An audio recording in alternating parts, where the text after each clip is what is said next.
the greatest way to bounce back from defeat? Yep, that's right. Stick 5 past Salford and go top of the league.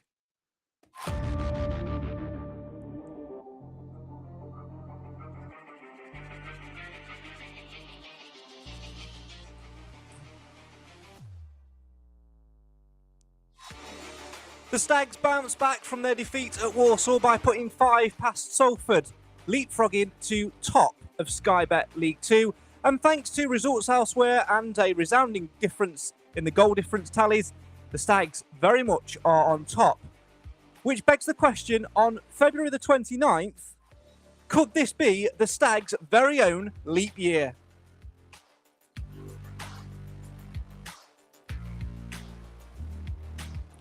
Tonight, we'll recap that 5-1 victory over Salford, look ahead to a very busy March, and continue to ask the questions that's on everybody's lips. Can the Stags stay top? Will they be crowned champions at the end of the season? Or is there simply too long to go yet? As always, come and have your say on your team in the comments.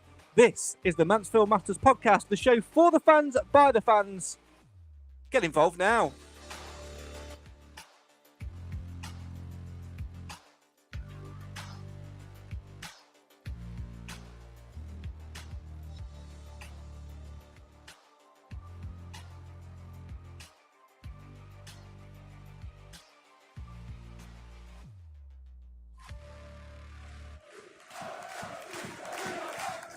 A very good evening and welcome to the Mansfield Matters Podcast, the show for the fans, by the fans. Why? Because Mansfield always matters. How good were the scenes at the end of the Salford game when this was ringing around the One Call Stadium? It's a chant that I won't get tired of hearing for a while, but it's one that I want to hear over and over and over again every single Saturday and Tuesday when the Stags play, as we try and stay top in this season, which continues to baffle our brains. Joining me tonight to talk all things Mansfield Town and all things league leaders, let's say hello, good evening, and welcome to the man who has pretty much every combination you need for any scoreline that you can throw up. It's Nick of Mansfield Town Shirts Fame. Evening. Evening, Craig. Evening, everybody. And the man who, I think we need to get him sponsored by Strepsils or some form of throat lodgings, because goals seem to be flying in every left, right and centre at the One Call Stadium. It's the voice of One Call. It's Alan Wilson. Good evening, Craig. Good evening, everybody. Now, to be honest, Al, I think it's one of those things, isn't it, where I don't think you'd care if you had a really hoarse voice on a Sunday morning, as long as you got to continue shouting, "Goal scorer for the Stags!"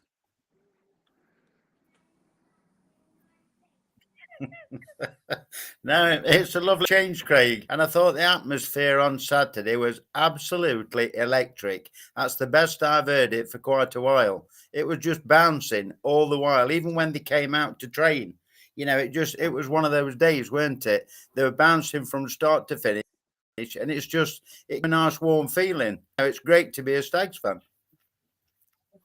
One thing Nigel Clough makes a point of, Nick, and he made it in his post-match interview after the Walsall game, he's saying, we do not lose back-to-back games. And even though Salford going into that game were unbeaten under their new manager on a bit of resurgence of form, you sort of had the sense, didn't you, that this particular side can very easily rile themselves back up and, make sure that they don't lose back-to-back fixtures. Yeah, you're back to the Wimbledon game. I think we lost that and it would have been very easy, I think, to lose back-to-back games.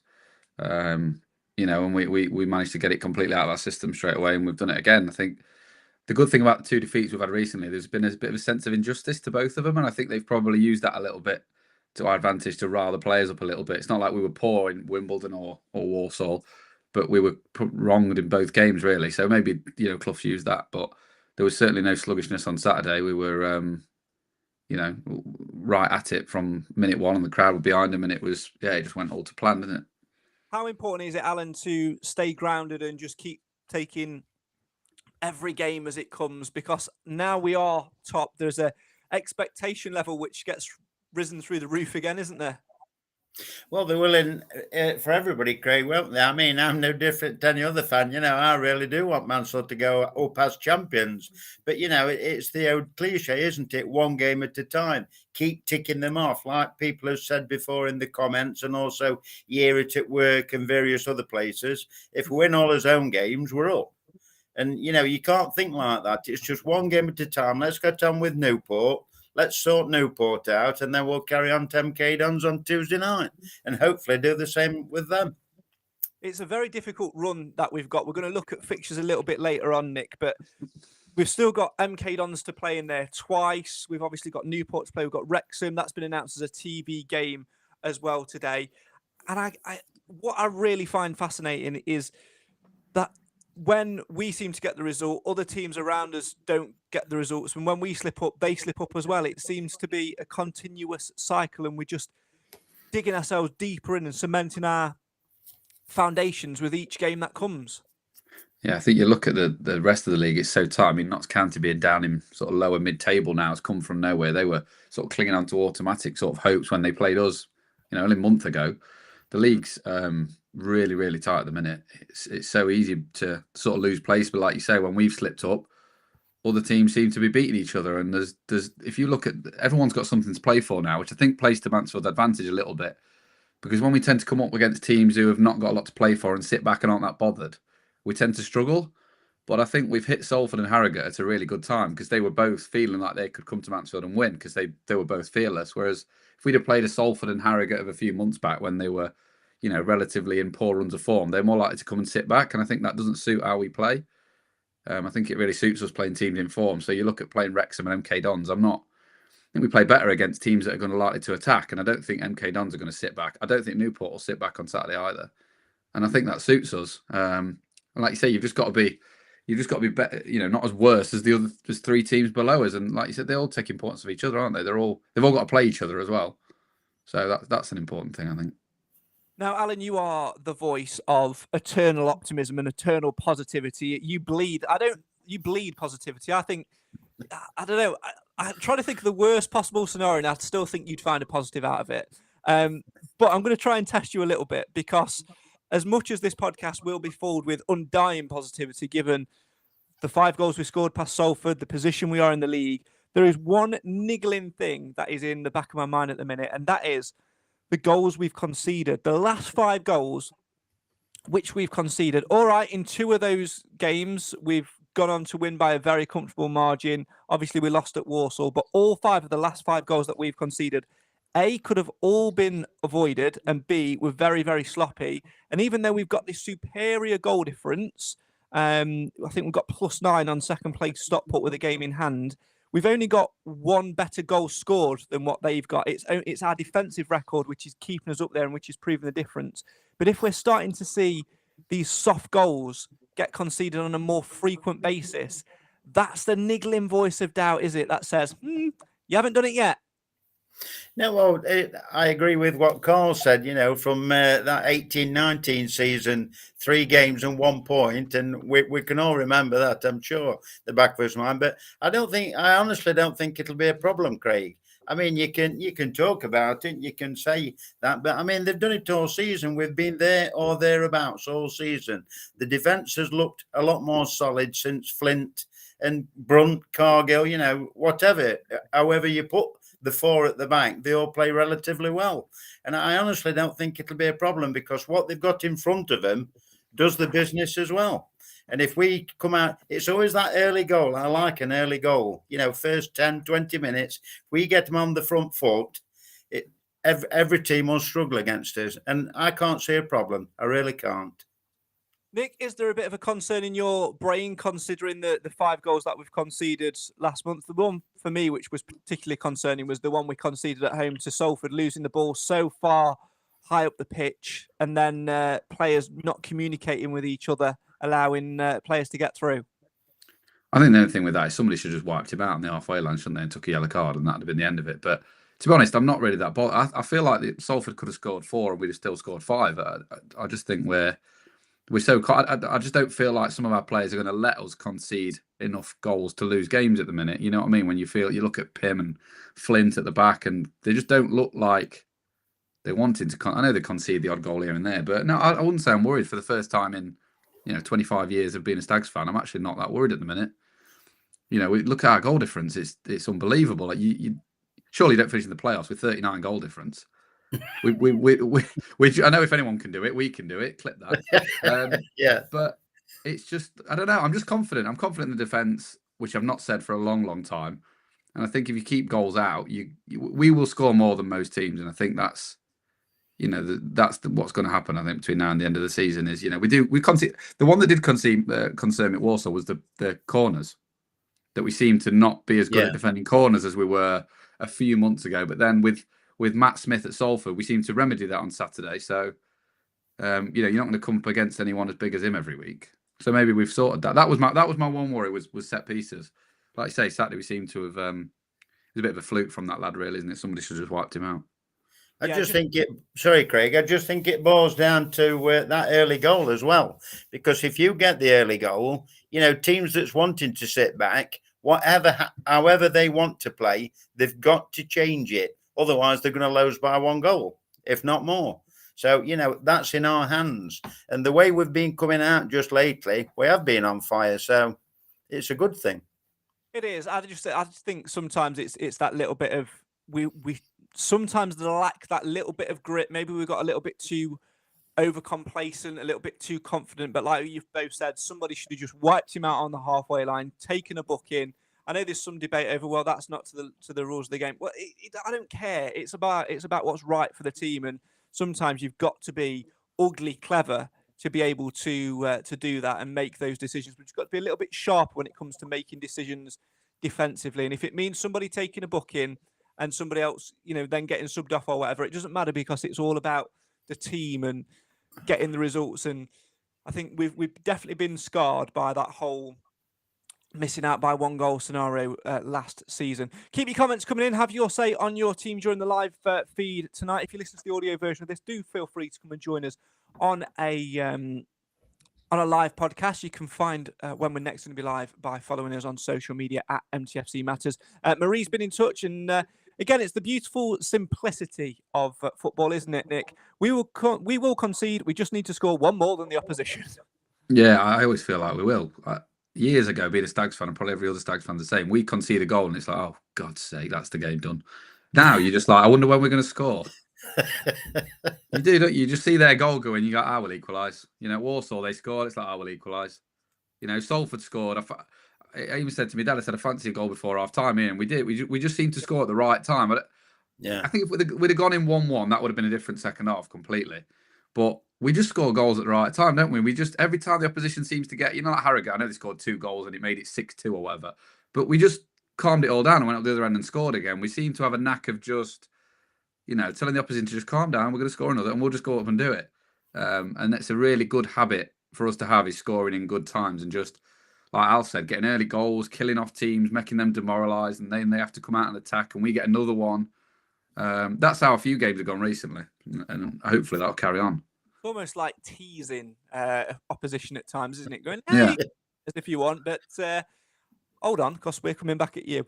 Keep your comments coming in. Ben says 13 games left. MK Dons twice and Wrexham look tricky, but 10 games very winnable. We look hard to beat and finally starting to convert our chances. Champions is in our hands. Carl says players are clicking at the right time. Swan, Boateng, etc. These players were nowhere near the starting 11 mid-October to December. Always back Boateng when every man and his dog wanted him gone in January. How times have changed. Nick, had any more sign-ups for the Heron Boateng fan club this week? To be fair, I think Carl's probably was one of the only members, to be fair. So he's still got his membership T-shirt somewhere. We were giving him away. Now we're charging for him. To recoup the losses. Alan's bought 10. Oh, dear. Paul says, evening, guys. Great game Saturday. Went for a lovely meal in the West Stand Saturday. Lovely carvery and coffee and cake as well. But really enjoyed the atmosphere on Saturday. And nice to see Stags on Sky twice in 1 week. Alan mentioned the atmosphere earlier, Nick. I did actually feel there was a bit of a shift in the atmosphere on Saturday against Salford, and it was nice to actually see for the first time the North Stand experiment actually used to its full potential, although those 1 or 2 teenage Mancunians Might have ruined it for the rest of us for the future, but 5-1 and all that. Yeah, it was a lot fuller than I think it had been before, but it was terrible times to open it, wasn't it? Was it the Sutton game, wasn't it, on a Tuesday night when it was awful, and then the Harrogate one on a Tuesday night when it was awful. So I think that was the fullest it's been, wasn't it, by a mile? And it really did feel at times that stand didn't have any Salford fans in it because they were always outsung by the Mansfield fans. And I think it was a real change of atmosphere from normal games. It felt a bit more of an away game atmosphere, I think, at times. There's a lot of singing, and as it should be where we are in the league. But I saw somebody mention there about the whole town getting behind the club. I've noticed for some reason at the minute, wherever you go, there's people in stag shirts all the time. Whenever you're out, you normally used to see other shirts and teams, but it's all Mansfield. See people up and down around where I live, just in Mansfield tops and shirts, and it's just the whole town and the atmosphere when you go to games is expecting to win, isn't it? Which is brilliant. That's how it should be. Why have I got this image of you running down the street after him? Is that a match, Warren? Yeah. I've got a fake checkpoint halfway down the A614 where you just double check. Oh dear. Keep your comments coming in. Have your say on your team. Let's move our attention to fantastic February then, shall we? 20 goals scored. Obviously, we mentioned the goal difference earlier. We'll come back to that in a little while. The club obviously put out their monthly goal of the month video. Of the 20 that we've scored, Alan, have you got a particular favourite? Yes. Davis Keeler Dunn, the one where he curled it round and it went in top corner. Because I was right behind that. He hit it beautifully. Did a bit of fancy work by Cargill, put him in, took it on his right, bang. That's my favourite. Nick, what about you? Same one. Canty. I think that was the biggest impact because that was a narrow game, wasn't it? A lot of the other games came in like 9-2s and 5-1s and 4-0s. But it's got to be the best goal of the month competition Mansfield have ever had. It's got to be, hasn't it? Yeah. There weren't just like lots of goals, which is great because normally like we're scrapping around for an own goal. But there was 5 goal of the season contenders in there. You look at Swans at Harrogate, Clark's at Forest Green. There's been some great team moves in there. You've got Keeler Duns that we spoke about. There was 5 or 6 goals that could easily be goal of the season, easily. It's one of those things, isn't it, where we're just absolutely blessed with these things at the minute. I think for mine, you can't look beyond the technique for Davies Keeler done against Notts County. I enjoyed Ollie Clark's at Forest Green because it sort of seemed to come from nowhere. Swans against Harrogate, the first one, won it, from what I'm being told. And I would have to be inclined to agree that for me, fair play, was a decent strike. Again, he sort of jinks in between a couple of players, gets the technique round, it bends it, and gives the keeper absolutely no chance. And it was one of those ones where he'd just come off the bench. All of the praise and stuff was on Hiram Boateng at the time and Lucas Akins, but Will Swan, who had a good couple of games before that, had then been dropped, and he sort of said, well, I'm going to come on and this is what I can do. I think from a technique point, that one certainly is up there. I actually am quite pleased with the way we're scoring team goals as well. And I think the one for me, Nick, which highlights it, is again Will Swan, the Salford game. And the highlights of it, the clip of it, doesn't actually do it justice. And it's all down to Lucas Akins. Tracks back very, very well, wins the ball, drives to the halfway line. And he's got an opportunity, if you watch the footage back, to switch and play in, I think it's Stephen Quinn on that far side early. But I think he's a little bit either hesitant that Quinn's in an offside position or sees something else and instead holds, turns back inside, plays it down the right-hand side, and we get a lovely little bit of interchanging team movement, lovely whip of the ball into the box, and Swan's movement, perfect. Yeah, it was a brilliant header, wasn't it? I don't know how he got so much power on it because although it was whipped, it wasn't particularly have a lot of pace on it. And he really, twisted his neck and really headed that in the bottom corner. But like I say, it was a good... You don't normally see when the player keeps it in the bottom corner inadvertently and the other team runs up the other end. They don't normally score, do they? I think we tried that once for them. They nearly scored from one. And it was a bit like the Harrogate when they took the corner and we just ran up the other end and Keeler Dunn could have done it better. But like you say, pick the right option. And there was the one-touch passing was brilliant, wasn't it? And then the header was even better. I think Williams has really got a lot of credit. I think he's a brilliant option at right back. And I'm starting to think now really he's probably our first choice. Although Barry's not done anything wrong.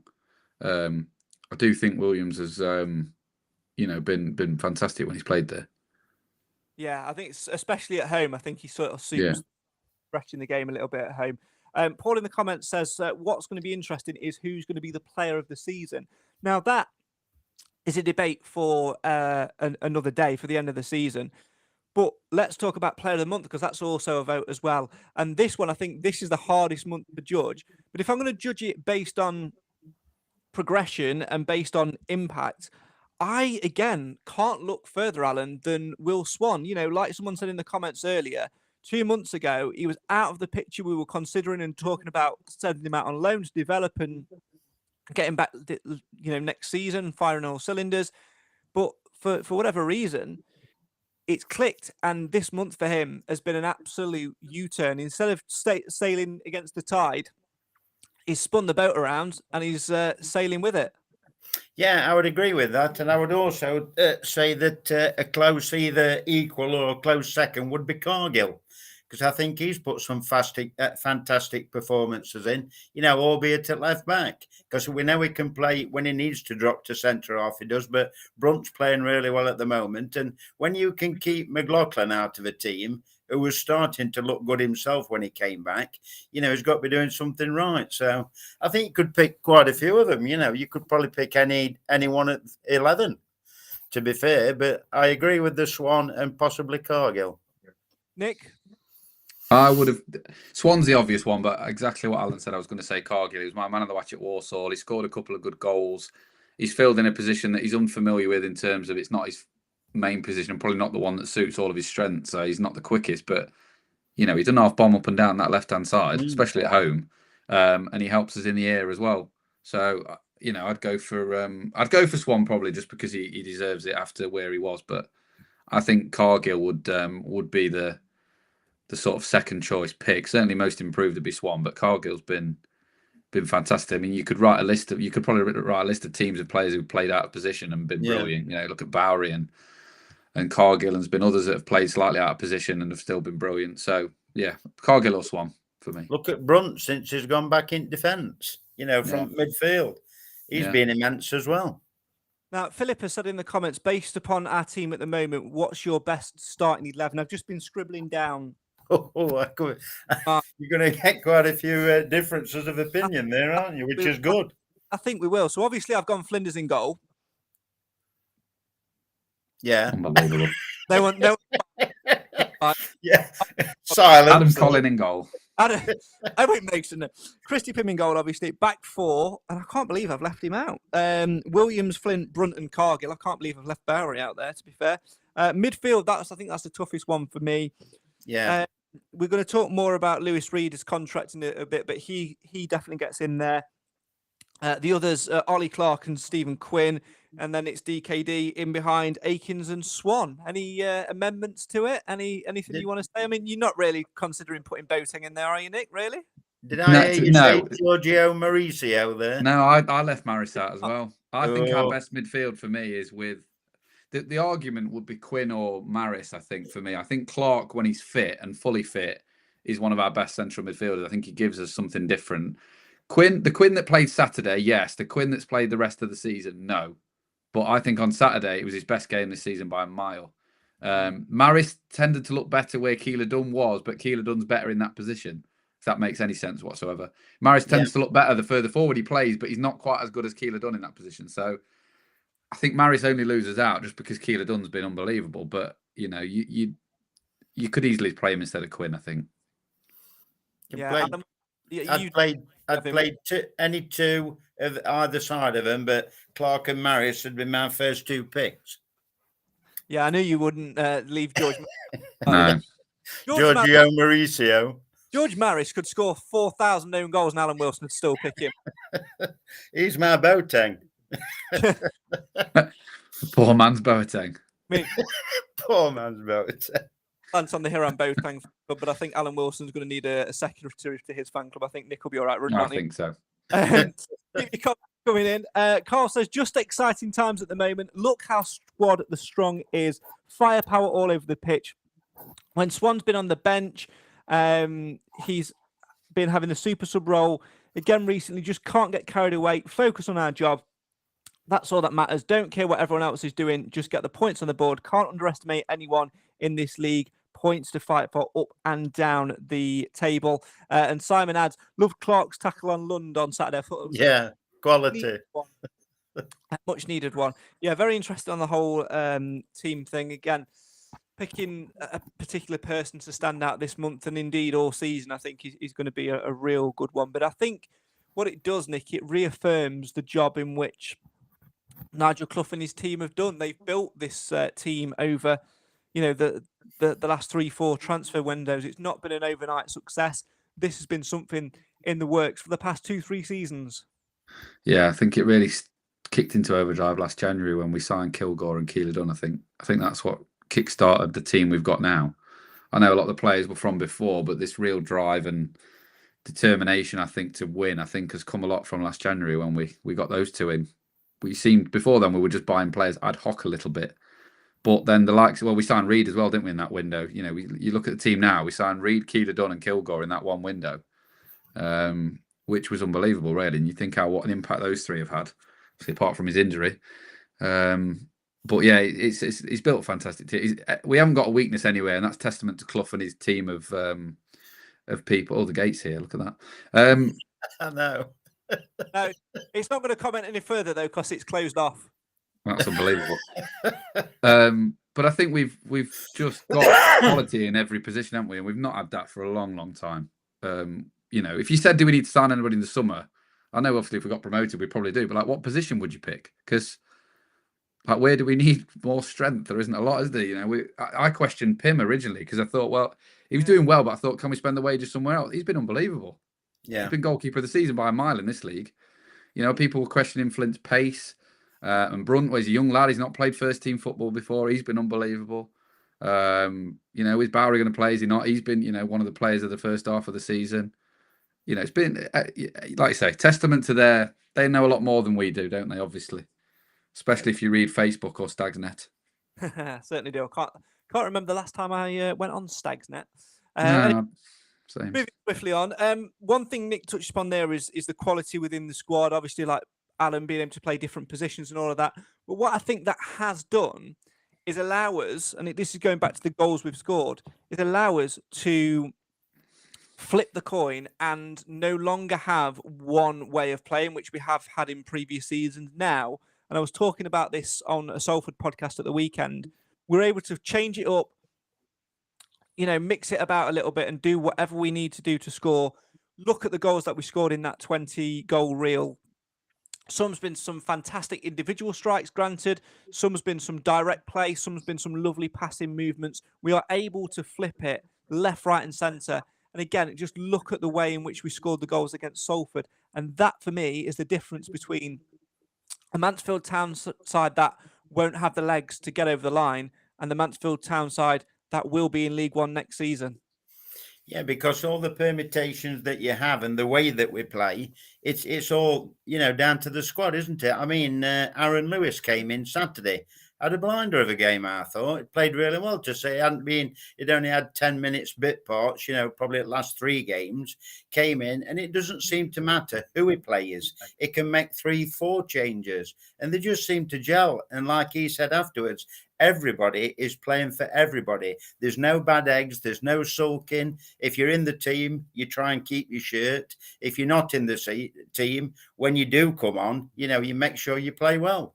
And it can only be a good thing, can't it? Because we've said before, that squad this season is unbelievable. I think you look at the subs as well, though, don't you? You see, for the first season, the subs are coming on and scoring goal. We're like 3-0 up. We make subs, and we're winning 9-2 and 5-1. We're scoring so many late goals. Even when years back, if you were 3-1 up at Salford, that'd have been it. We'd have brought on some defenders and we'd have called it quits. Yet we brought on players and they're banging goals in left, right, and centre. Like you say, Clark's flying into tackles from 30 yards away. Boateng's getting on the end of crosses. It doesn't matter who you bring on, does it? You can bring anybody on. No. And they have blinders of games, or you bring them back and they haven't played for, like you say, 6 weeks. Aaron Lewis, and he's every week. I'd love to go and watch your training session. I really would. Up at RH. Yeah. Listen, you're Alan Wilson. You could just turn up. Yeah. Right, mate. You have the keys to the town. You just have to announce all the goals in training. Yeah. I'd probably had to take Bobby a walk. Goal scorer for the Stags in training, Mansfield Town's number 2. Actually, is that number 2? I can't see from here. Who is that? Sorry, what's that? It was Clough. You having a laugh? He's got a little microphone on top of his car. Yeah, this little megaphone thing. Yeah, a little megaphone. Yeah. Goal Something scorer like Stags, Mansfield Town's number 10, Georgie Mauricio. I'm going to get that one in for end. I'm sure you will. Yeah, definitely do. He's got to score first. Anyway, moving back along. Can't remember where I was going with it now. There was a point that you said, oh yeah. You were talking there about the difference between going 3-1 up and then bringing defenders on, or bringing and sort of game out, and now being hungry. And Andy Garner took a little bit of flack for what he said in his post-match articles. You know, Steve-O was very much like, these stats are amazing. Wow, we've got this amount of shots on target. And Andy's gone, yeah, we've only scored 5. And everyone's going, are you all right? But he's actually spot on in what he says, Nick. Yeah, 100%. Yeah. We should like, if we've got, like, I don't know, argument's sake, 20 shots on target and we've only scored 5 goals, that's what, a 25% return rate? Do we only have 7 on target out of 21 shots, 23 shots with 7 on target, something like that? Yes, I think he ended up saying 28, didn't he? He miscounted, Steve-O. He said 28. But you look back at Grimsby and, like, we were complaining then, weren't we? We scored 2 and we could have had 20. You know, Harrogate could have been more than 9, let's be honest. Yeah. We could have had 7, 8, 9. So I suppose Andy Garner's point is that sometimes those 5 don't fly in and we'll rue those chances. Like, look at Walsall. We created the same amount of chances against Walsall, if not better chances against Walsall than we did against Salford. I dare say we created better chances at Walsall than we did at Harrogate. But we just didn't take any of them, did we? That's the thing. And look at Forest Green. We didn't create as many chances, yet we banged 4 in. So he's absolutely right. If you've got to try and take as many chances as you can. Can't score too many goals, can you? But the positive thing is we really did press till the end. And to be 4-1 up and still scoring goals in injury time against 10 men when they've completely given up and we could have just been passing it around the back, is you literally have to stay to the last minute with Stags, even when you're 4-1 up, because we might score. It's that thing of we do not stop. You know, it's sort of like, it's that killer instinct, isn't it? And sometimes in football, you have to be a killer. There's no room for nice guys in football because nice guys win absolutely sod all. Whereas the teams that are ruthless, the teams that are hungry, do. We were guilty of it in the season. We got to the playoff final. We weren't hungry enough in games. We weren't good enough in games. We didn't have that killer instinct at times against teams. We didn't know how to switch it up. The season after that, we allowed ourselves to lick our wounds for far too long, and that it ultimately cost us. Whereas this season, you know, every single player, there's not a guaranteed 11. Every single player is fighting to start. Every single player is fighting to come on and score goals and take the opportunities when they come. You know, it ain't over until the final whistle is blown. No, they don't want to come off the pitch, do they? You can see that, you know, even though they're tired, they're shattered, you know, whatever, they just don't want to come off the pitch because they're enjoying themselves too much. And then they still don't want to come off when they clap in the crowd and whatever. They spend another 10 minutes there. So they're certainly enjoying themselves. Now, you can't fault them for that because there's been times when it hasn't been like that. Let's face it, you know, when we had not such a good squad, it weren't such a nice place to be around when you're losing games and whatever. Let's enjoy the moment like they are doing, and let's hope it lasts, which I'm sure it will. Time for a quick break. When we come back, we'll talk Lewis Reed. We'll talk players for next season. Who else needs to get signed on the dotted line? We'll talk more about Lewis Brunt and answer some more of your comments, questions, and opinions in the live feed in the comments. This is the Mansfield Matters Podcast. We'll be right back.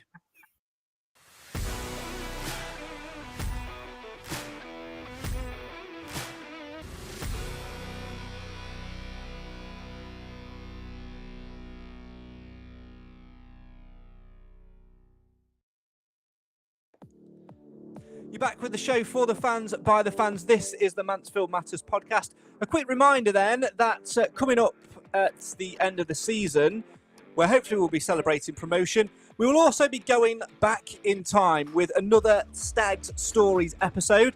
It's all part of Mansfield Museum's The Beautiful Game exhibition and will take place at the museum on Sunday, the 28th of April. And we're delighted to announce our first guest for the night, which will be former Stags keeper Ian Bowling.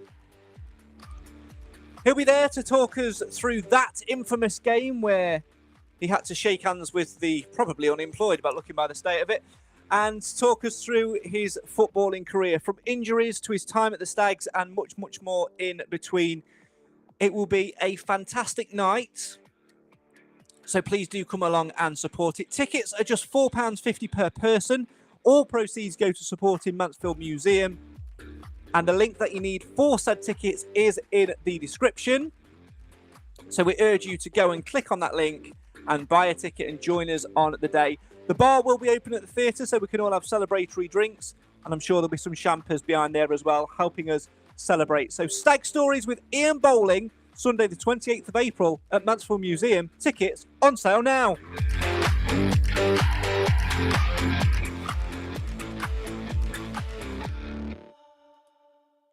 Yes, make sure you don't miss that one with Ian Bowling later on in the month. The tickets, as we say, are on sale now. More on that in a little bit. Right, let's move back to some comments, questions and opinions. And someone in the comments earlier on put about Lewis Brunt, Nick, talking about people getting on his back. One thing that gets on my nerves is the amount of folks slagging Brunt off. Young lads come here, first break through the season, playing against fully grown men. Some are twice the size of him, and he's doing a job. Odd mistake, yes, but no need for what's been said about him. Hope the lad sticks around beyond this season. I echo every word of that. Yeah, I think the only thing that annoys me about fans with Brunt is that when he gets the ball and passes it around the back, I think people tend to moan. It's like, well, what do we want him to do? Just hoof it up? Because with the ball, we lose the ball anyway. I'd rather him pass around the back and give it away once out of 30 times than hoof it and lose it 20 out of 30 times. Because that's what happens in this league, isn't it? You hoof it up and you lose it. Whereas at least we try and keep the ball. You know, so it's coming from a Premier League development team and some a bit of the first team where if you hoofed it, you'd probably get brought off. We sort of have to remember that he's been raised probably from a very young age just to pass the ball around. And we've never had two better centre-backs passing the ball than Brunt and Flint. You look at the assist from Brunt for Akins when he runs through on goal. That was brought straight out of centre-back. Flint played one ball. He was at right back, or he was sort of in that position, and he pinged the ball to Cargill, or I can't remember, it was Quinn. It was like a 60, 70-yard pass right to his feet. Yeah. Just out of nowhere, wasn't it? It was a throw-in, and he just booted it across the pitch right to his feet. We've never been so lucky with centre-backs on the ball. And yes, you know, things are a bit nervous sometimes, but let's, like I say, you'd rather do that. Let's not hoof it. Let's pass the ball a bit. Sometimes we've got to know when to hoof it, and I give them that, but maybe if we get promoted, Brunt staying is, you know, possible. Albeit you don't see many 2-season loans anymore, do you? It doesn't really seem to happen. But no. I'm adamant we would have kept Tyler Walker if we'd have got promoted that season. So potentially we might be able to keep Brunty. There's no reason why not. You know, maybe he's not ready for the Championship yet. And who better than a local team where he can Leicester play? Might finish, Leicester might go up into Prem. So. Yeah, so he's not going to play then, is he? So. You know, of course we want to keep him. He's a brilliant player, isn't he? He's a fantastic centre-back. And I think it's a confidence thing as well, isn't it? When he's passing to along the back, he's got confidence to do that. And they pass it him, don't they? They give it to him, so the team has got confidence in him. Yeah. They wouldn't pass it to him if they thought he was going to do something dodgy with it. And yet, I don't know how many touches he has, but he has a lot. I think a lot of it, Alan, as well, is down to the mentorship he's had from Mr. Flint. Yeah. Massively, yeah. It's the whole Pearson Sweeney thing, isn't it? When they played together, Pearson Sweeney, those old days. But he's Flint. Can you imagine playing next to Flint? It's got to be a dream, hasn't it? He's won loads of things. He's experienced. He's dominant. He's brilliant. He's a local lad. Seems like a nice guy. You couldn't want any much more, could you? They fit together well, don't they, Flint and Brunt? Or whether it's Flint and Cargill, Flint and Blunt at the moment, and it just fits together. Like they said, Flint, the old head. The young lad with Brunt, he's got the pace. Yeah. Flint's not short of pace either. It can shift a little bit. I've not seen anyone outpace Flint. You know, I know we were worried about his pace, but I've not seen anyone run past him. I think he just doesn't let them, does he? He either fouls them or just blocks them out of the way. There's the man mounted into. Yeah. He has to go round him. That takes 2 weeks because of he's just built, isn't he? And that's exactly what you want from a centre back. And I think as Flint is the best signing in many, many years. It is 100%. Really just elevated our game, and we've just managed to get the right fit of people around him, because you can sign players like Flint, you can sign, your big name players, and then it all becomes about one person making a team. Well, it doesn't whatsoever. Flint is just No. one of several, which is just incredible. All right, keep your comments coming in. Obviously announced early today that the Wrexham game is now on TV. And the gate has opened up again. Hey, looks like we're on telly twice. Then no surprise, it's Wrexham. They've got super poor Mullin. He just can't seem to touch the ball. I think they got Mullin, super poor Mullin, but lately he's not been scoring. Well done, the gate. Well done. Is that the poetry gate? Yeah, it must be. Yeah. And now, my friends, I must close because my comments have have taken too much skin off the nose. Don't give up the day job, Craig. What the bloody hell am I going to say next? Make it rhyme. Move on, please. Thank you. Right, Alan, let's move it on swiftly, shall we, and talk about Lewis Reed, who has signed a new contract this week. Yeah, well pleased. Well pleased indeed. He had probably, I don't know, maybe 4 weeks ago, he had a bit of a sticky patch, didn't he? Where he wasn't playing quite so well. But he's come back again. He's come like the Lewis Reed that we know. And I'm very pleased, and it's keeping that momentum going, isn't it? Getting these players signed up can only be a really good thing, because it breeds confidence, because what we're going to do for this year and next year as well. Thing is, though, Nick, they need to keep that pen out, don't they? Because there's still several players whose contracts expire at the end of this campaign. Yes, absolutely. I think, but the majority of our squad, I think, are League One ready, aren't they? A lot of them. There's not many that you go, you probably can't play in League One. So yeah, just sign up as many as we can while everyone's happy, while the mood is right. Get them signed up. I don't know if there's an option on Reeds, whether it's just the 18 months. I'm not sure, but yeah, it's to be fair, he could play higher, couldn't he? So the intention is obviously he sees potential in the club as well, and Flint as well. They've signed longer. A lot of people have signed good contracts, haven't they? I don't know who's out of contract, to be honest. I haven't checked, but we'd like to say keep the pen out, get them all signed up, keep them. One, I think Maris might be another. I can't remember if they've signed a new deal recently. I did have a list, but I think it might be outdated. We'll have to check that for next time. Sorry, Alan. I was just thinking, thinking on Saturday, when they come out or run out, depending, I would imagine they'll be in the squad, both of them. Wonder how Coughlan will feel, because didn't he sign Maris and Clark? Yes. To Stags, I thought he did. Yeah. Wonder how he'll feel when he sees them two line up against him. Yeah, thinking, what could have been? Yeah, what could have been if I knew how to actually play football.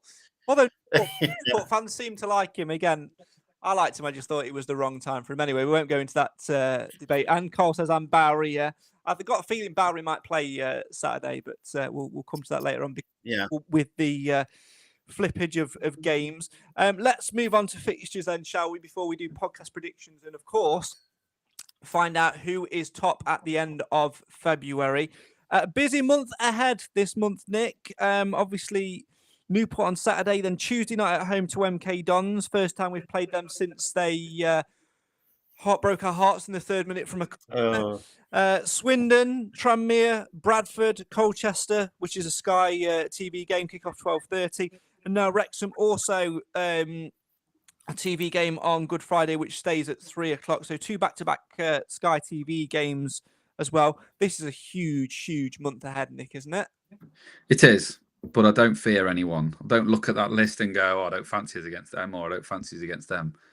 We stick to that sort of 2 points a game average, which we're more than capable of, and you're promoted, aren't you? That's what you've got to look at the next game and just put in little game. All right, let's win the next 3. To Wimbledon, and then we won 3 in a row or whatever it was before we played Warsaw. So that's what we've got to do, isn't it? Just keep putting good runs together, and if we don't win, then we don't lose. It's really important that if we're not in the best of form for that one particular game, that we don't lose, because points do add up at the end of the season, don't they? And that's the thing. But we will bounce back quick. So if we do lose on Saturday, it's not the end of the world. We'll probably beat MK Dons and vice versa. It's just, I don't worry about any of them fixtures at all. The only ones I worry about is the ones on the bloody telly. Yeah. Yeah. Although last time I played on Sky, we won 4-1, didn't we, away at County? So, Yeah, absolutely. What does appeal to me, Alan, is the next 4 games. Obviously, I'm very much in the camp of take one game at a time. But the next 4 games, Saturday, Tuesday, quick succession. We've got the squad to cope with it. there will be squad rotation. This is a real opportunity now to gather some momentum and not just, where's it gone? Where is it? I've lost it. Where's it gone? Bear with. Not just to solidify our position in the top 3, worth it, but also try and galvanise us to go forward and remove any form of toxicity, which may be in the back of the brain when it comes to thinking that we might absolutely it up. Yeah, I just can't see that happening, Craig. I think with the squad that is assembled and Nigel, he knows what the game's about. And like we say, I think you have a job on now picking your man of the match, in the predictions, because you're not sure that they're going to, make a start. It's a guess now, isn't it? It's a complete guess. That is. I know. You like Ollie Clark, you think, Ollie Clark's a shoo-in, for man at match, and he don't start. So it's just interesting because there'll be so many changes in that 4 games. They'll be playing, I think it'll be 4 different teams. And like Nick, I've got no problems with any of them. We just take each game as it comes. We know we've said it before, take each game as it comes and go on, move on nice and steady and stay where we are. Very briefly on the man of the match thing for podcast predictions, for a home game, basically pick whoever the sponsors want to meet. It doesn't matter how well they play. Also, Paul says in the comments, just want to say many thanks for putting the subtitles on, as my hearing is not too good these days. I'd love to take credit for it, but Facebook auto-generates them. So thanks, Facebook, for auto-generating subtitles for Paul, and you're very welcome. Right.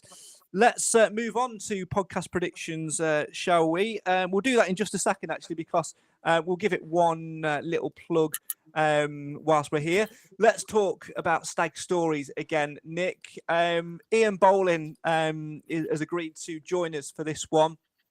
Really great guy. He's got plenty of stories.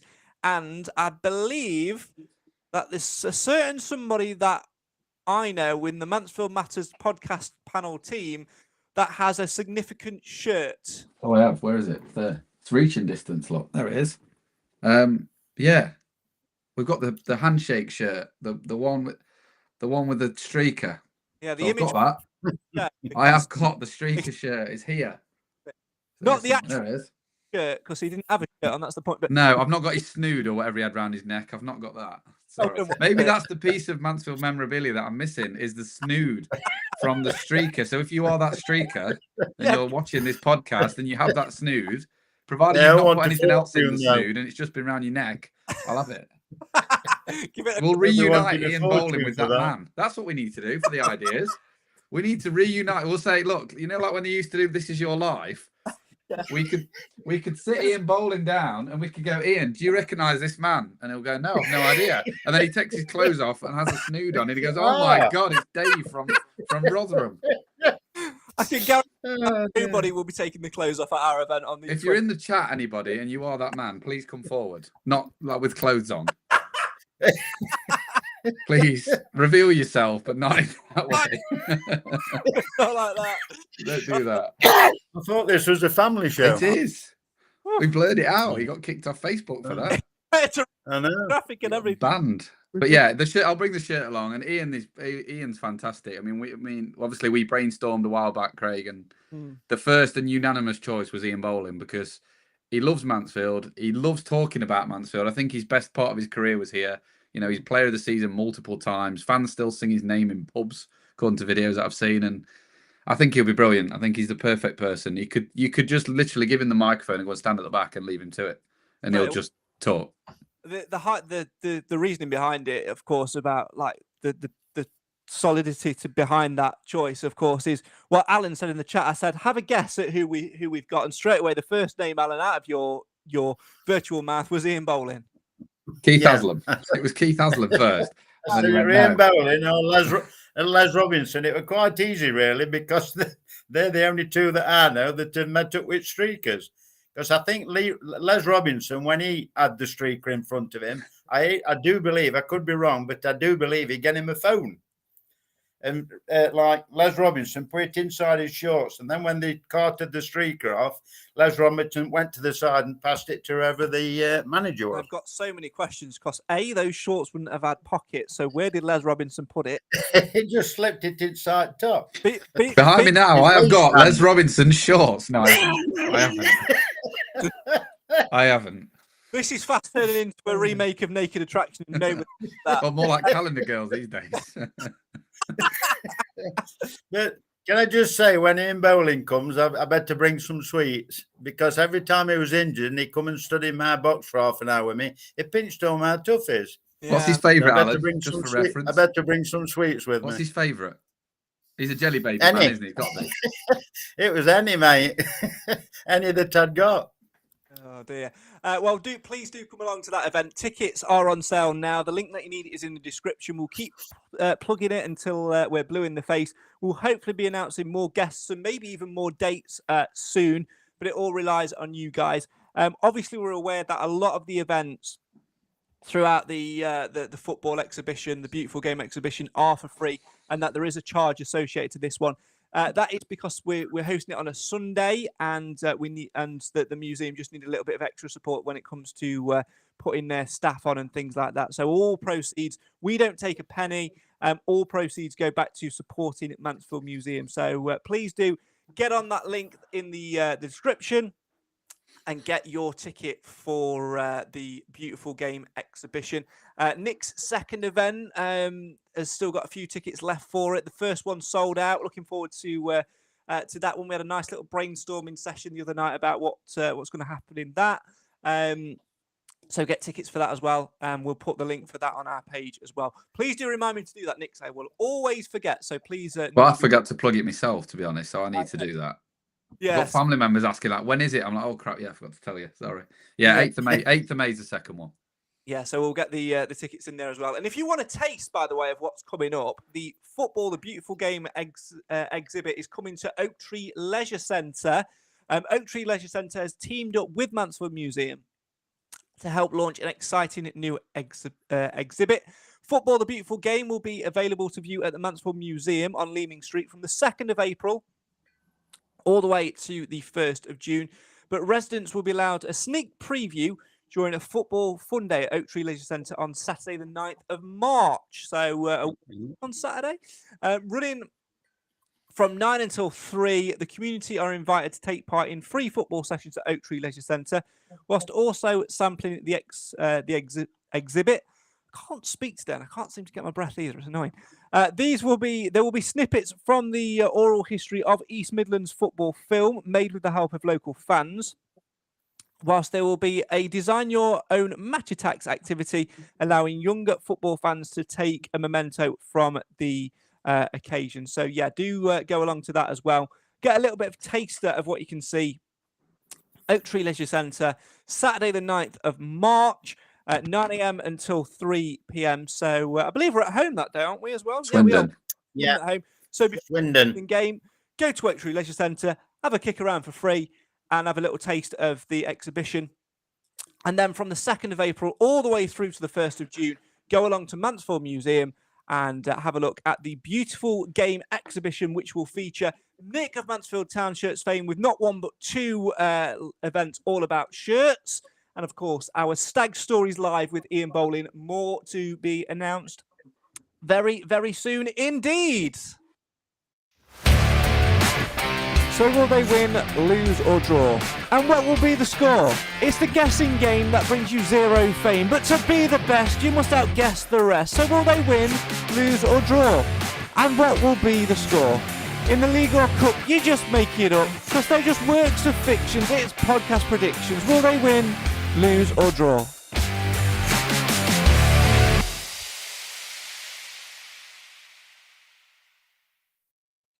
Right, it's that time again where we do all things podcast predictions. Of course, it is the end of the month as well, which means we need to do the league table. Before we do that, though, let's do our predictions for all things Newport and for MK Dons. Before we do that, Alan and Nick, just whilst I scribble down the top 10, because I forgot to do it, Lots of games to come this month. Talk us through your expectations for it. Nick, I'll start with you. I think there'll be a random defeat in there. I'm sure that we're not expecting, but then we'll bounce back at some point with another win. I think we'll definitely pick up the 2 points a game, which is what we're after.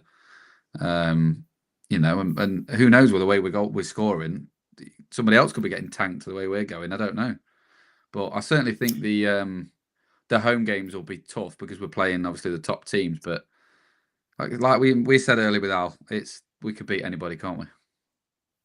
I would be hoping for at least 10 points, 3 wins and a draw.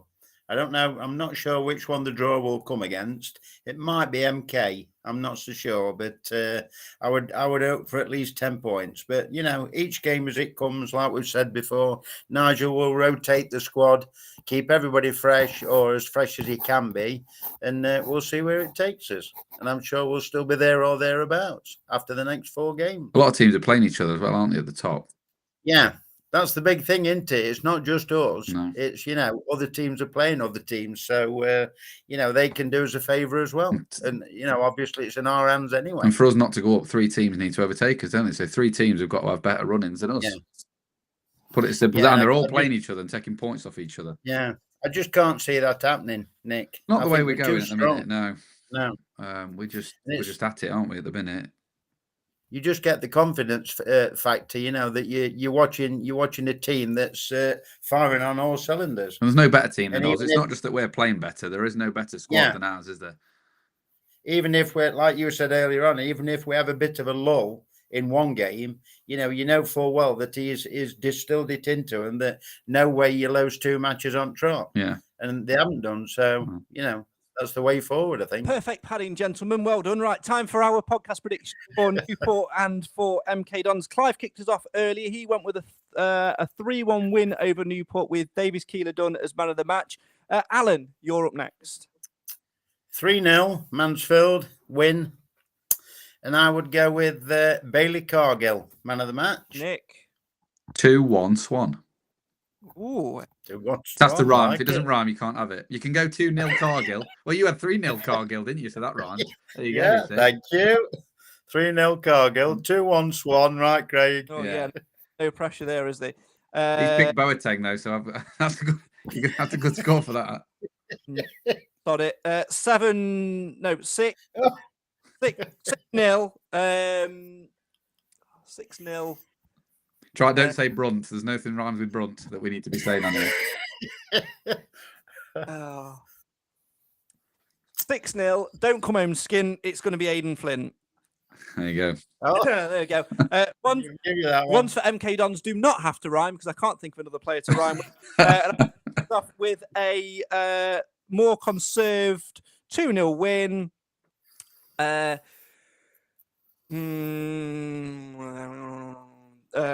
Maris.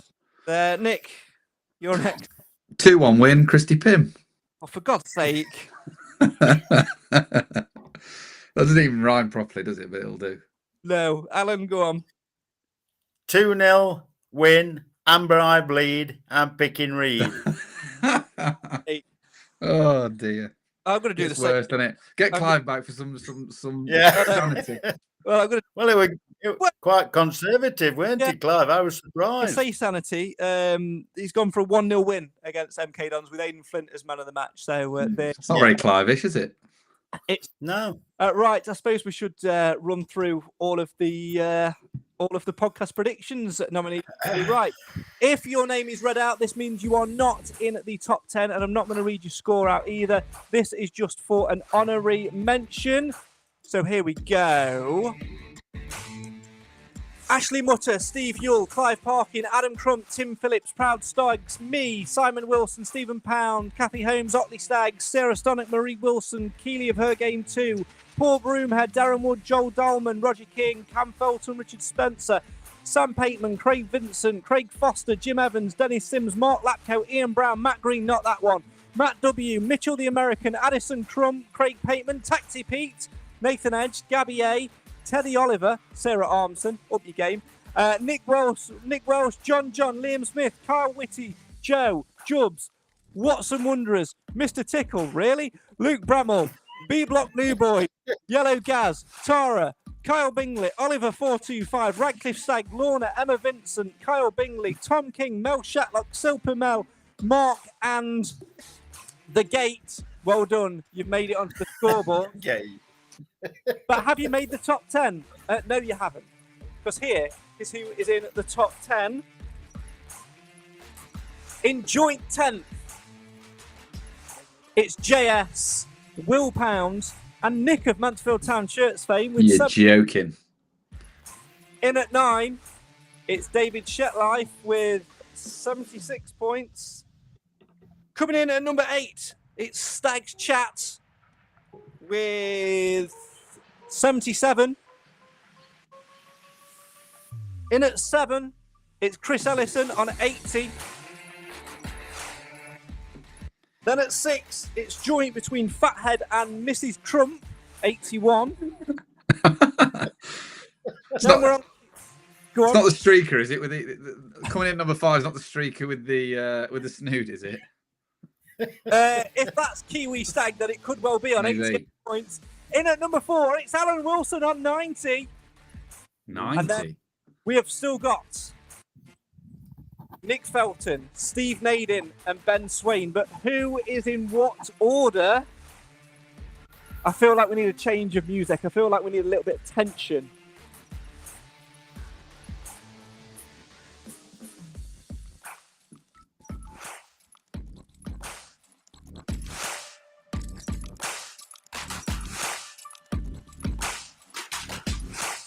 Here's your top 3.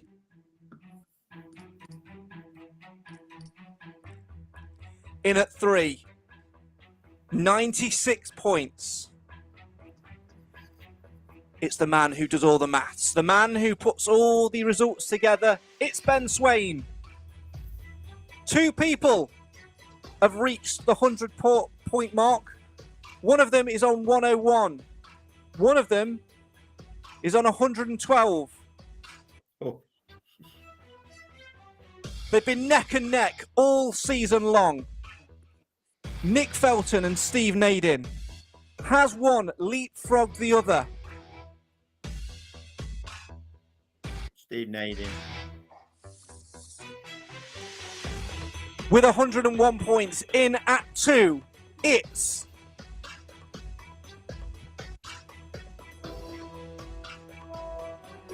Nick Felton, which means at the top of the league, it's Steve Naden with 112. Good score. Well done, Steve. Keeping yourself top of the league. Quick run through then of the Mansfield Matters League.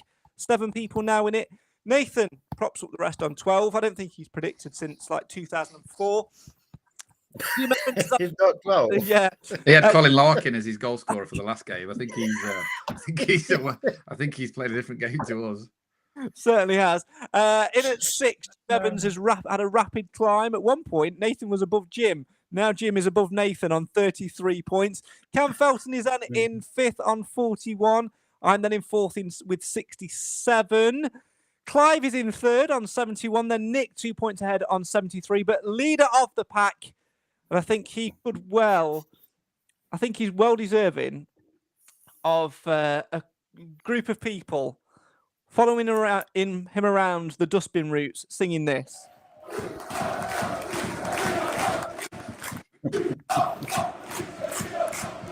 King Alan Wilson leading the way on 90 points at the top of the league.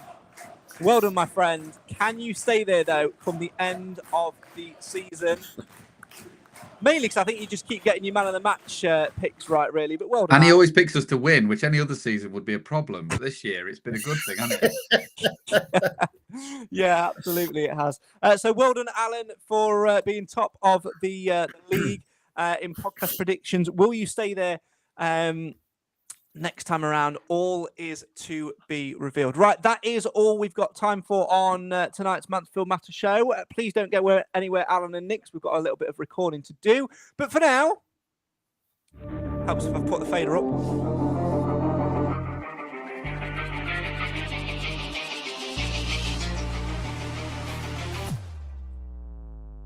That is all we've got time for on tonight's Mansfield Matters podcast. My thanks to Nick of Mansfield Town Shirts fame, to Alan Wilson, and to you guys for watching and listening at home. Join us again at the same time next week when we'll recap MK Dons at home and the trip to Graham Coughlan's Newport County. Will the Stags have 6 points? Will they have no points? Will they have 2 points? Will they have 4? Anything is possible. A reminder to get involved in podcast predictions. The link that you need is in the description. You must do so no later than 1 hour and 1 minute before the respective kickoffs. And if you haven't done so already, please get your tickets to Stags and Stories Live, Sunday the 28th of April, 6 p.m. at Mansfield Museum, £4.50 per person. The link that you need is in the description. The Stags are top of the table. Will they stay there? Join us next time, as we hope the answer is yes.